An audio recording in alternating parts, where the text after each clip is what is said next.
हे कुरुनंदन, इस विषय में निश्चयात्मक बुद्धि एक ही है। अज्ञानी पुरुषों की बुद्धियां बहुत भेदों वाली और अनंत होती हैं। हे पार्थ, अविवेकी पुरुष वेदवाद में रमते हुए जो यह पुष्पिता वाणी बोलते हैं, इससे स्वर्ग से बढ़कर और कुछ नहीं है। कामनाओं से युक्त स्वर्ग को ही श्रेष्ठ मानने वाले लोग भोग और ऐश्वर्य को प्राप्त कराने वाली अनेक क्रियाओं को बताते हैं, जो वास्तव में जन्म रूप कर्म फल को देने वाली होती हैं।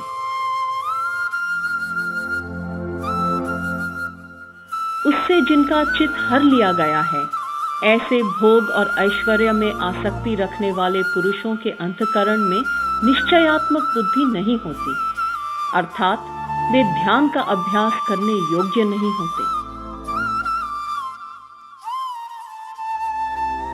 हे अर्जुन, वेदों का विषय 3 गुणों से संबंधित है। तुम त्रिगुणातीत, निर्द्वंद्व, नित्य सत्व में स्थित, योगक्षेम से रहित और आत्मवान बनो। सब ओर से परिपूर्ण जल राशि के होने पर मनुष्य का छोटे जलाशय में जितना प्रयोजन रहता है, आत्मज्ञानी ब्राह्मण का सभी वेदों में उतना ही प्रयोजन रहता है। कर्म करने मात्र में तुम्हारा अधिकार है, फल में कभी नहीं। तुम कर्म फल के हेतु वाले मत होना, और अकर्म में भी तुम्हारी आसक्ति ना हो।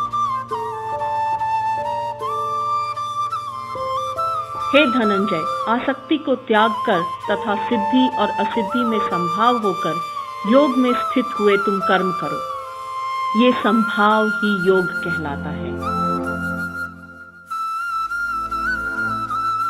इस बुद्धि योग की तुलना में सकाम कर्म अत्यंत निकृष्ट हैं।